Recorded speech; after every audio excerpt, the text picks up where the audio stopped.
बिस्मिल्लाहिर्रहमानिर्रहीम। अस्सलाम वालेकुम माय डियर स्टूडेंट्स। उम्मीद करता हूँ कि आप सब लोग खैरियत से होंगे और आपकी जॉब्स वगैरह भी ठीक जा रही होंगी। So today we will be discussing the block number 7 which is transforming and managing information organizations।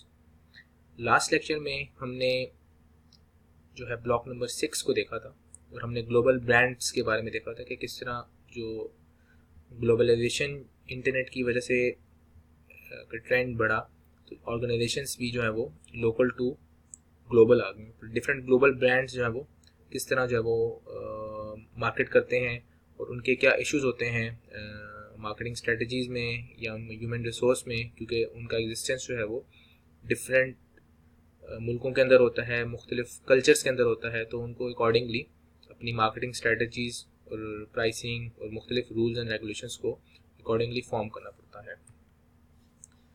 So coming back to this lecture, इस लेक्चर के जो आपके ऑब्जेक्टिव्स हैं वो है the topic is transforming and managing information organisations. Organisations को जो transformation होती है बेसिकली वो किस तरह होती है और उसको मैनेज किस तरह करना है आपने उस ट्रांसफॉर्मेशन को।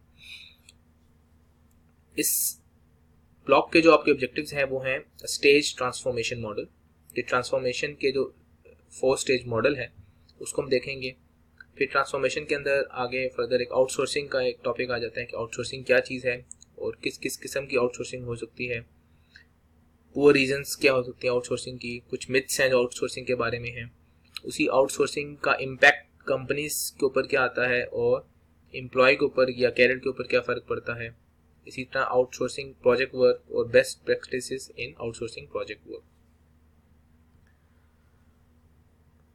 सबसे पहले हम देखेंगे what is stage transformation. So there are 4 stages of the transformation model. In first stage, companies exploit the internet as an alternate or additional marketing, sales and payment channel. So their primary goal or the primary mode of doing business is not like the technology based, it is not internet based. What they will do at first stage, they will just use the internet as a secondary tool or as an additional tool. So their primary business will be going on using the same classical transaction methods. So at first stage they will not use the internet as a whole only. It will only be used as an alternate or as an additional marketing strategy. The main characteristics of this model as a stage is that it is advanced as both a desirable starting point for most, if not all organizations, and that it treats internet tool as adds-on to be bolted onto pre-existing processes without question. This is not necessarily the best approach to change, but certainly it is often the approach organizations select as the least cost and least disruptive in the short term. ठीक है, recommended नहीं है ये क्योंकि बहुत ही slow and study process भी है, लेकिन सबसे कह सकते हैं कि लो रिस्क वाला ये सबसे ज़्यादा कंपनीज करती भी यही है। क्यों? क्योंकि ये सबसे ज़्यादा लो रिस्क होता है। इसमें आप खुद ही देखें कि छोटी सी कोई भी कंपनी है जो कम्प्लीटली मैनुअल चल रही है and they need to transform their business using ICT and they want to move towards e-commerce और फोर्थ इंडस्ट्रियल रेवोल्यूशन या फोर्थ जो इंडस्ट्रियल के आगे प्रोडक्ट्स हैं उसकी तरफ ट्रांसफॉर्म करना है उसने। So what they will do as a minimum, उनके लिए क्या प्रोसेस होगा कि वो कहेंगे हम बिजनेस भी अपना रेगुलर भी करते रहें, चलें जी एक एडिशनल वेबसाइट भी बना लेते हैं, ठीक है, एक फेसबुक पेज भी बना लेते हैं, but they don't totally depend on the Facebook page, they don't totally depend on the website.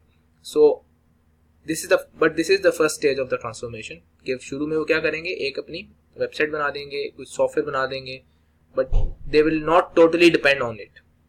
सिर्फ वो उसको एज अ सेकेंडरी टूल, क्योंकि वो फियर होगा उनके अंदर कि हमारा बिजनेस जो है वो ख़त्म ना हो जाए, कहीं लॉस की तरफ ना चले जाए, तो वो बैकअप के ऊपर अपना वही काम कर रहे होंगे और एडिशनली जो है वो एक अदर वेबसाइट या कोई टेक्नोलॉजी का इस्तेमाल करते हुए जो वो उसको पैरेलल चलाने की कोशिश करेंगे। लॉन्गर रन में ये एक्सपेंसिव पड़ जाता है, लेकिन शॉर्टर टर्म में जो है वो this is the most like usable approach जो है। वो बात कर रहा है कि longer term it may prove far more expensive since difficulties will arise with fully integrating processes into an e business value network.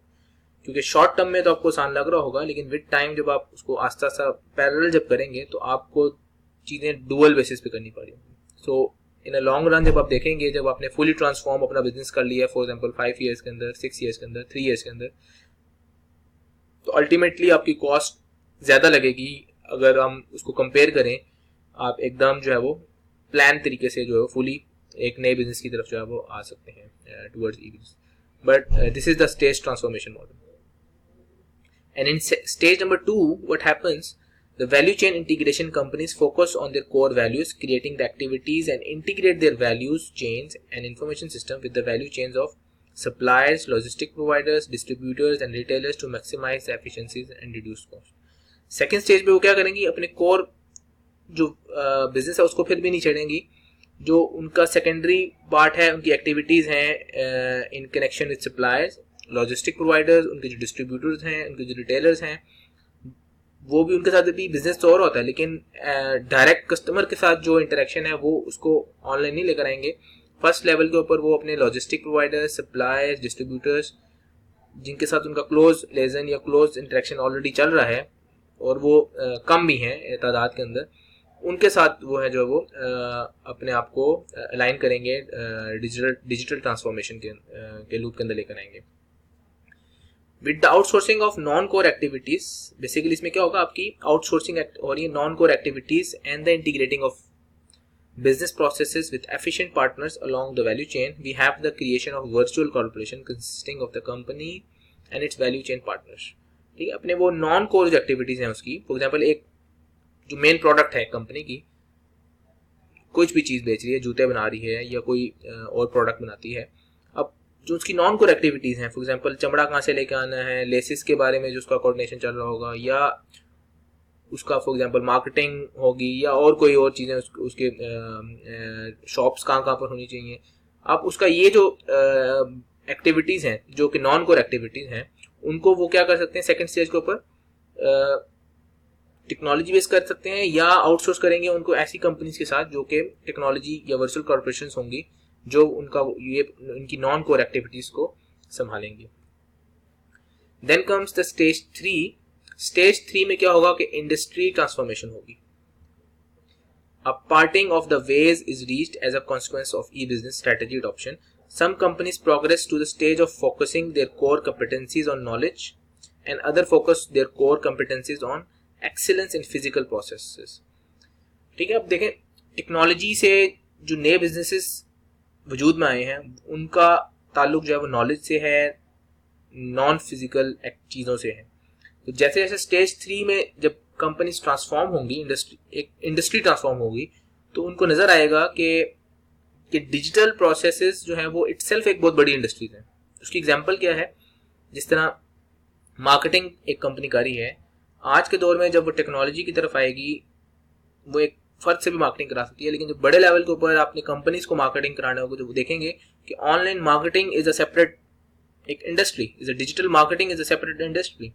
So what happens कि some company जो वो क्या करेंगी, अपना बिजनेस कॉम्पिटेंसीज को फोकस कर लेंगी, डेविएट कर लेंगी टुवर्ड्स नॉलेज की तरफ, यानी कि टेक्नोलॉजी की तरफ या नॉन फिजिकल आइटम्स की तरफ, और कुछ बिजनेसेस किसकी तरफ चले जाएंगे, फिजिकल प्रोसेस की तरफ, यानी कि फिजिकल प्रोडक्ट की तरफ. तो उसको वो कह रहा है नॉलेज कंपनीज. तो knowledge companies focus on such activities as market strategy, product design, marketing and customer management. उनका फोकस इन मॉड्यूल्स की तरफ होगा. They also have well-honed skills in managing relationships in networks and collaborating firms, that is in virtual organization or extended enterprises. ठीक है. Thus, जो knowledge-based companies होंगी will have the agility to take on threats from competitors and respond with new products and service more quickly, because it does not need to factor in cost and utilization of physical assets. तो जो knowledge-based companies होंगी इनके अंदर agility होगी, यानी कि जल्दी change करने की सलाहियत होगी, अपनी प्रोडक्ट्स को रिफॉर्म करना, अपनी प्रोडक्ट्स के अंदर चेंजेस लेके आना, सर्विसेज के अंदर इनके लिए कदर आसान भी होगा क्योंकि इनकी फिजिकल प्रोडक्ट्स नहीं होंगी. इनको अपडेट करना या मार्केट के साथ कम्पीट करना कंपैरेटिवली इजी होगा, और क्विक जरूरत भी यही होती है कि उसको जल्दी से रैपिडली आपको चेंज करना होता है. Such as updating the capital equipment when making strategic decisions. Strategic network of companies connected by high speed backbone computer networks will support the knowledge based companies. और इस किस्म की जो कंपनीज को बैकडोर के ऊपर बैकबोन सपोर्ट कौन कर रहा होगा? इंटरनेट वाली कंपनीज, नेटवर्क्स की कंपनीज। फॉर एग्जांपल जितनी भी टेक्नोलॉजी ओरिएंटेड कंपनीज होंगी, तो जितना वो ई बिजनेस की तरफ होंगे, तो उनके बैकबोन के ऊपर, जिस तरह एक ई बिजनेस है तो उनके बैकबोन के ऊपर एक हाई फाई उनके पास सर्वर्स होने चाहिए, ठीक है, डेडिकेटेड डोमेन नेम, होस्टिंग, उनकी स्पीड, फिर इंटरनेट कनेक्टिविटी। ये एक बहुत बड़ा उनके बिजनेस का जो है वो एक बहुत बड़ा पार्ट है। फॉर एग्जांपल अगर आप उसको निकाल दें तो उसके बगैर उनका बिजनेस नहीं हो सकता। Among these will be the state, अब उनके अंदर जो बेसिकली बहुत सारे जो कंपनीज या पार्टनर्स होंगे, उनको कैटेगराइज करते हुए उसमें एक जो कैटेगरी होगी वो होगी एसएसपीस, यानी कि स्ट्रेटेजिक सर्विस पार्टनर्स होंगे। उनकी जो सर्विसेज देने वाली सर्विस है, उसके अंदर कुछ उनके स्ट्रेटेजिक पार्टनर जो हैं वो सप्लाई करेंगे नॉलेज बेस्ड कंपनीज को with extension of core business processes. If a knowledge-based company wishes to design a new product but not manufacture, warehouse or distribute that product, then one or more SSPs may provide those functions. ठीक है, अगर वो product नहीं बना रही और उसका काम सर्विस देना है, तो वन और मोर SSPs भी हो सकते हैं जो उसको इनके फंक्शंस को सपोर्ट कर रही हो। Thus, for one product design, customer relationship management may stay with the knowledge-based companies, while manufacturing, warehousing, and distribution are provided by the chosen SSPs. Communications with SSPs are over a high-speed backbone communication network. Again, फिर आ सकती हैं आपकी value added suppliers हो सकते हैं आपके, वो तो आपका कोर, ठीक है, जो स्ट्रेटेजिक सर्विस पार्टनर आपकी स्ट्रेटेजी में इन्वॉल्व भी है। और जो सेकंड में आ रहे हैं वैल्यू एडेड सप्लायर्स, जिनको VAS बोला जा रहा है, would provide knowledge based companies with engineered and configured parts of sub assemblies unique to their client specific requirements. ठीक है, कुछ एडिशनल चीजें जो चाहिए होंगी, वैल्यू एडेड चीजें चाहिए होंगी, वो कुछ सप्लायर्स होंगे जो आपको स्पेशल पार्ट्स देंगे आपकी जरूरत के मुताबिक, जो भी आपको चाहे वो सर्विस की सूरत में हो। फिर कमोडिटी सप्लायर्स हो सकते हैं जो कि will provide component parts and sub assemblies commonly available in the market.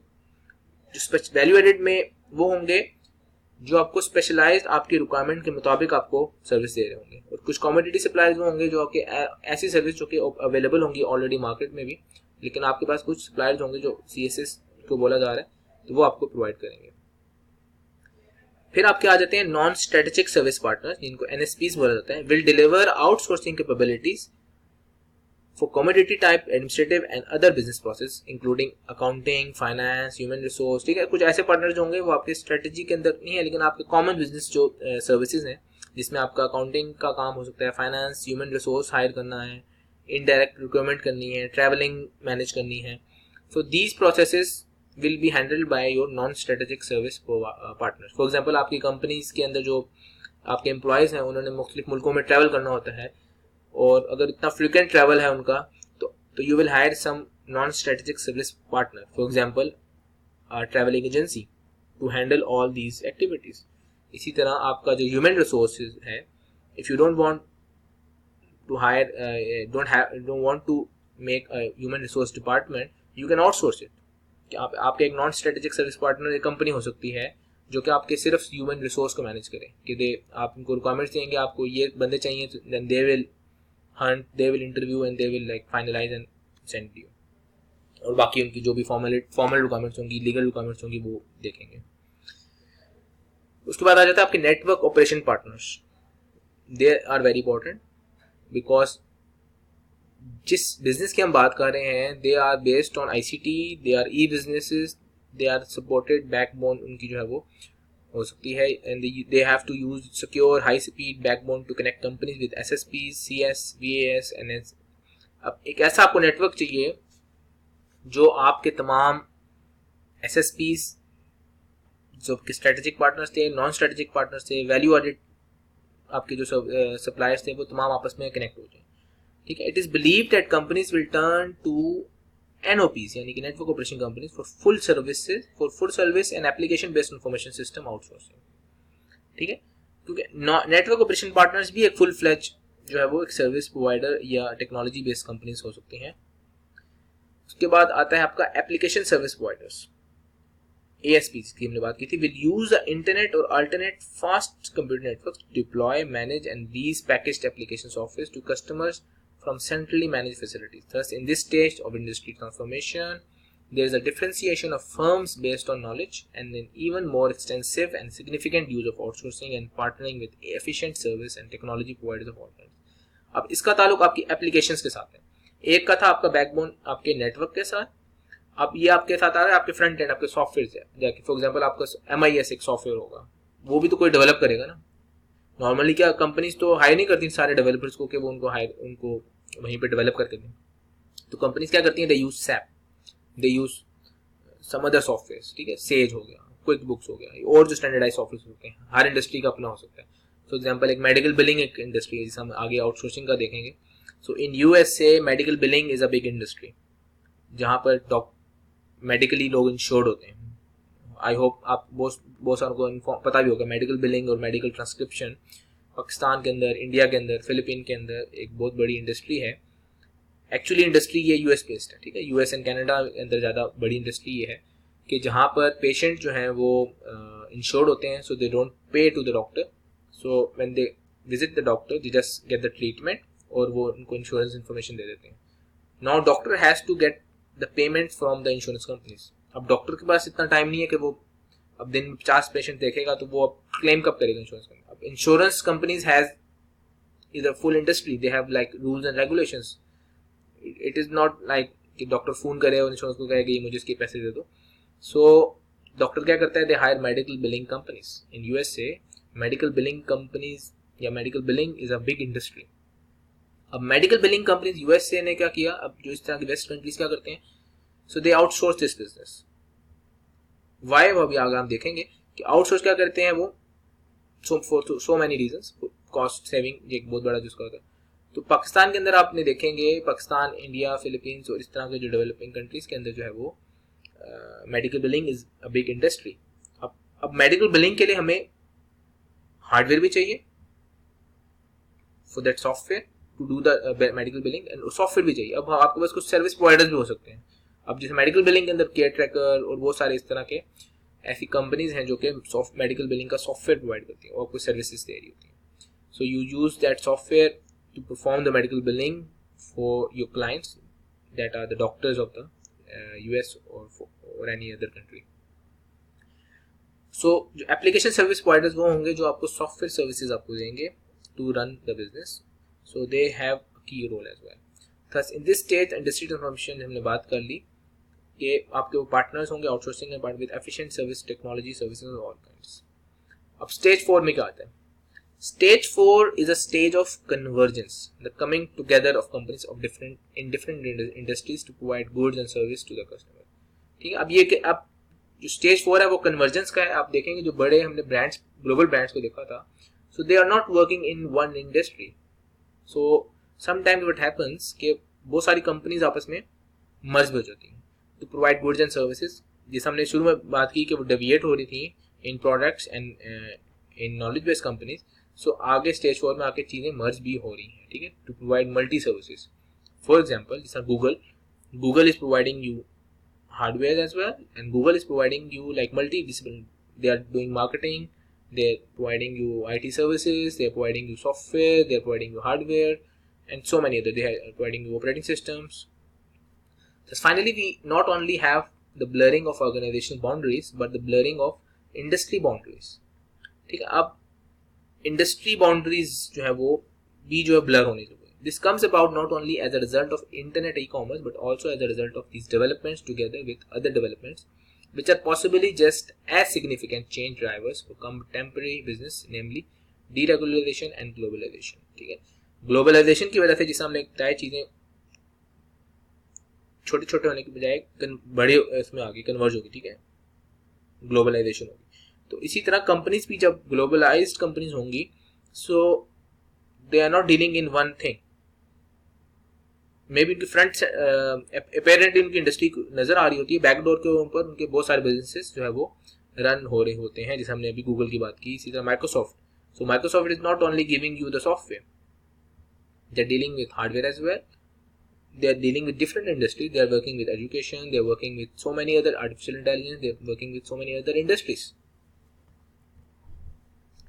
So then next topic comes outsourcing. So what is outsourcing? Sourcing basic simple concept क्या है कि आप अपना काम किसी और को दे देते हैं, ठीक है। आप खुद भी कर सकते हैं, लेकिन for some reasons you give that process activity task to some other company, to some other country, maybe to some other party. The performance by outside parties on a recurring basis of tasks that would otherwise be performed in-house. ठीक है, एक कोई भी ऐसा task जो कि आपका हो सकता है ऑफिस में, but you outsource it to some other party on recurring basis होगा. अच्छा, बिजनेस प्रोसेसिंग आउटसोर्सिंग किस तरह किस्म की हो सकती है? वो टेक्नोलॉजी वाली भी हो सकती है. The major part, for example this graph is showing that 28% जो है वो अब अपडेटेड भी हो गए, काफ़ी it may be old, but still IT I think it is the one of the leading BPO service, business process outsourcing, क्योंकि easy होता है. ठीक है, बहुत सारा काम सॉफ्ट स्किल्स इसमें होते हैं. जिस ब्लॉकचेन की हमने बात की थी, it will come under the IT as well. तो 28% शेयर जो है वो आउटसोर्सिंग का जो वो है IT सर्विसेज होती हैं. उसके बाद 16% आपकी HR सर्विसेज भी आउटसोर्स होती हैं. 15% आपकी sales marketing services, finance services, and 9% administrative, and all others 22%. So the leading is the IT services.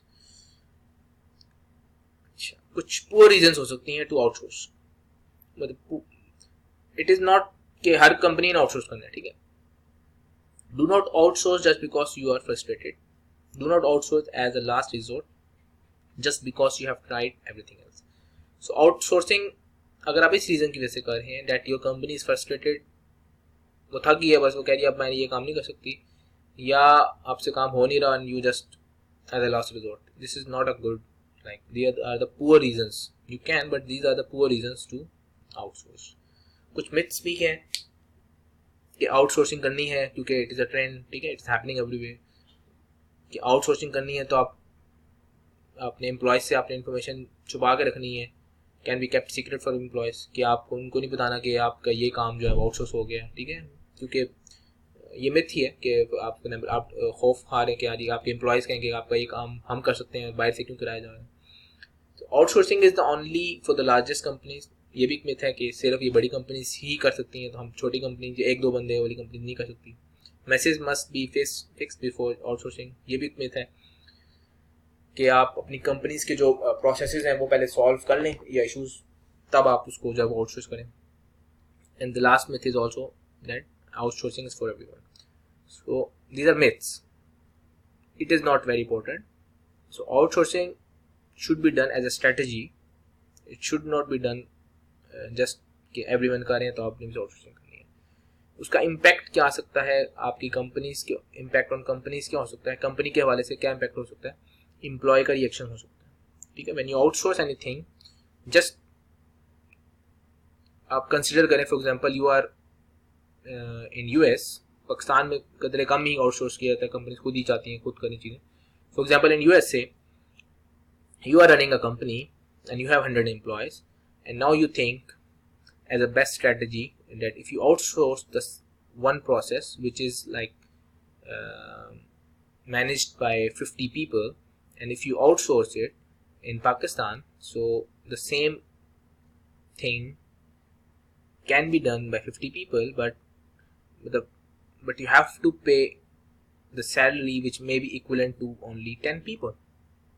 ठीक है, USA में 50 बंदों की जो सैलरी होगी और पाकिस्तान के अंदर 50 बंदों की सैलरी होगी, ज़मीन आसमान का फ़र्क होगा. ठीक है, जब आप पाकिस्तान में वही 50 बंदे या 100 बंदे आप रख लेते हैं, USA में 50 बंदे होंगे और you are paying maybe $100,000, और जब आप पाकिस्तान में 100 बंदे रख लेते हैं और you still like paying very like half और may be 2 times less than the $100,000. So it is saving your cost. So in return employees का रिएक्शन हो सकता है, because downsizing हो सकती है इसकी रिएक्शन के ऊपर, और so many other things जो employees जो वो dissatisfy हो सकते हैं कि आप उनके जॉब सिक्योरिटी के कंसर्न हो सकते हैं. HR executives taking part in operational and strategic decisions, एक ये इम्पैक्ट हो सकता है. ठीक है, इसी तरह एलिमिनेशन ऑफ ब्यूरोक्रेसी हो सकता है. इसी तरह एक इम्पैक्ट क्या हो सकता है कि कस्टमर सर्विस आपकी इम्प्रूव भी हो सकती है, के अंदर इम्प्रूवमेंट्स आप ला सकते हैं तो आउटसोर्स करने के बाद, या इम्पैक्ट होगा. इसी तरह ग्रोथ हो सकती है, सेल्फ सर्विस प्लेटफॉर्म आपका इंक्रीज होता है, स्लिमिंग डाउन स्टाफ आप उसको कर सकते हैं, कॉस्ट सेविंग एक बहुत बड़ा इसका फैक्टर है. Model will serve to guide other organisation functions. ठीक है, ये मॉडल जो है वो सर्व करेगा दूसरी ऑर्गेनाइजेशन के फंक्शंस को। एज ए एम्प्लॉय उसमें career pick for transformation from transactional administrator to business partner, that's a strategy. Develop competencies to negotiate and manage vendor relationships, ठीक है, इस तरह के काम आप कर सकते हैं। Demonstrate ability to provide business solutions for employ and customer problems, change bureaucratic culture and develop strategic expertise necessary to manage human capital, ठीक है। ये आपके कैरियर के पॉइंट ऑफ व्यू से इम्पैक्ट आ सकते हैं। इसी तरह एक्सेप्शनल कस्टमर सर्विसेज दे सकते हैं आप, शार्पन स्किल्स को शार्पन कर सकते हैं, अपना नेटवर्क को बढ़ा सकते हैं, stay on the top of the trend and their implication and utilise vendors now so that they can help you later. Overall अगर प्रोजेक्ट को हम जब आउटसोर्स करते हैं तो उसके क्या एडवांटेजेस क्या हैं, बेसिक हमने जैसे हमने पहले बात की, the most important advantage is the cost reduction, ठीक है।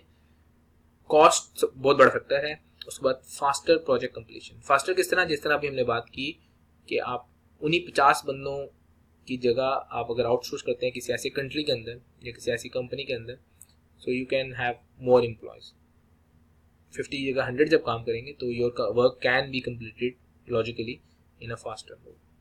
हाई लेवल एक्सपर्टीज ली जा सकती हैं, ठीक है, बजाय इसके कि आप अपने एम्प्लॉय से आप इन हाउस करवाना चाह रहे हैं और आप रेलेवेंट बंदे को देंगे तो आप रेलेवेंट एक्सपर्ट को दे सकते हैं, फ्लेक्सिबिलिटी हो सकती है इसमें अगेन, लेकिन डिसएडवांटेजेस भी हैं।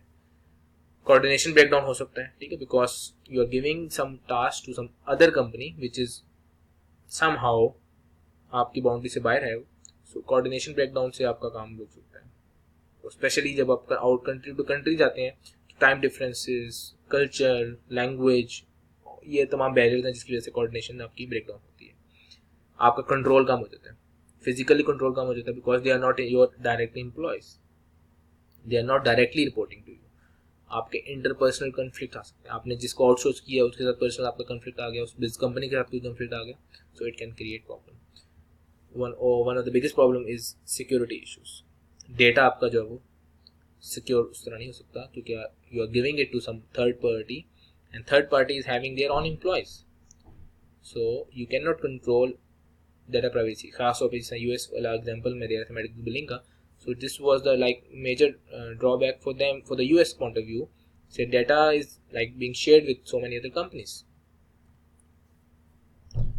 बेस्ट प्रैक्टिसेस क्या है आउटसोर्सिंग की, प्रोजेक्ट वर्क की, कि आपका जो काम जो भी आपने करवाना है, आउटसोर्स करना है, it should be well defined, requirement should be well defined, procedures should be well defined, extensive training होनी चाहिए उन बंदों की, टीम बिल्डिंग होनी चाहिए जिससे आप काम करवाना चाह रहे हैं, well establish conflict management process होना चाहिए कि कॉन्फ्लिक्ट आएगा तो क्या करना है, वो सारी चीज़ें पहले से return and agreement and legalise होनी चाहिए, ठीक है। फ्रीक्वेंट रिव्यू होना चाहिए, उनके साथ क्लोज कोऑर्डिनेशन होना चाहिए, स्टेटस अपडेट्स होनी चाहिए, कोलोकेशन होनी चाहिए वेन नीडेड, ठीक है। इसी तरह fair and incentive laden contracts होने चाहिए, कॉन्ट्रैक्ट्स जो है दोनों के वो फेयर और बैलेंस्ड होने चाहिए ताकि दोनों विन विन सिचुएशन बने, और लॉन्ग टर्म आउटसोर्सिंग रिलेशनशिप्स होने चाहिए, तब जाके आपका जो है वो आउटसोर्सिंग वाला काम जो है वो आपका कामयाब हो सकता है। सो डियर स्टूडेंट्स, ये था हमारा आज का लेक्चर जिसमें हमने स्टेज ट्रांसफॉर्मेशन मॉडल को देखा, आउटसोर्सिंग की देखी कि आउटसोर्सिंग क्या होती है, टाइप्स ऑफ आउटसोर्सिंग देखे कि आउटसोर्सिंग की टाइप्स क्या होती हैं, इसी तरह हमने कुछ मिथ्स देखी कि आउटसोर्सिंग के हवाले से जो मार्केट के अंदर मिथ्स पाई जाती हैं वो क्या हैं, उसका इम्पैक्ट कंपनीज के ऊपर या कैरियर के ऊपर क्या आता है, और इसी तरह आउटसोर्सिंग एक बेस्ट प्रैक्टिसेस क्या होती हैं, एक प्रोजेक्ट वर्क को आउटसोर्स जब आप करते हैं उसके मेन एडवांटेजेस क्या होते हैं, उसके डिसएडवांटेजेस क्या होते हैं, और उसमें बेस्ट प्रैक्टिसेस क्या होती हैं। तो ये हमारे तमाम ब्लॉक्स ऑलमोस्ट कवर हो गए हैं, हमने ब्लॉक्स कवर किए, लेकिन I would like to add few more lectures which are more related to my direct like interest और my field, because I hope मैं डिलीवर करने में कुछ हद तक कामयाब हुआ हूँ, but I'm sure I'm not very much relevant like to the management aspect as well, but as far as my background is related to technology information systems, so what I would like to share कि next lecture में आपको जिस तरह मैंने शुरू में भी कहा था geographical information systems जो GIS है, this is very like emerging field of information systems, one of the emerging field, उसके ऊपर एक मैं डेडिकेटेड एक लेक्चर दूंगा इंट्रोडक्शन टू जीआईएस के वाले से कि what is GIS, and that would be slightly more practical सो आपको पता लगे कि GIS सिस्टम्स इन जेनेरिकली क्या होते हैं, जियोग्राफिकल इंफॉर्मेशन सिस्टम्स क्या होते हैं, कौन कौन से सॉफ्टवेयर उसमें यूज़ हो रहे हैं। उसमें जो अभी रिसेंटली नवंबर 13 को GIS day world wide celebrate भी किया गया, उसी रेफरेंस से मैं आपको एक स्लाइड, एक प्रेजेंटेशन दूंगा in coming days, may be in a day और टू, तो जिसमें आपको बेसिक्स ऑफ GIS बताया जाएगा कि GIS होता क्या है, उसको किस तरह आप अप्लाई कर सकते हैं, और व्हाट आर द बेनिफिट्स, उसको कहाँ कहाँ पर इस्तेमाल किया जा सकता है बिजनेस पॉइंट ऑफ व्यू से भी, और उसकी सर्टिफिकेशन के वाले से भी, क्योंकि उसमें जो लीडिंग पार्टनर है, for example some of our students are also in like middle east और in Pakistan as well. So arc GIS का आपने नाम सुना होगा, SD का एक सॉफ्टवेयर है आर्क GIS। सो उसका कैरियर पॉइंट ऑफ व्यू से भी आपको बेनिफिट हो सकता है, आप अपने बिजनेस के अंदर, अपनी कंपनी जो ऑर्गेनाइजेशन के अंदर उसको अप्लाई भी कर सकते हैं। उसकी कुछ सर्टिफिकेशंस भी हैं, कुछ बेसिक सर्टिफिकेशंस हैं, फ्री हैं। So I will recommend after that lecture कि आप वो सर्टिफिकेशन भी करें, so that you are certified like GIS के बारे में आपको सर्टिफिकेशन भी हो, that you know little about GIS, and later if you find it interesting, so you can like dig down more and learn more about it. So this was our today's lecture. Inshallah next lecture में GIS के हवाले से बात होगी. Till then, thank you very much. Allah Hafiz.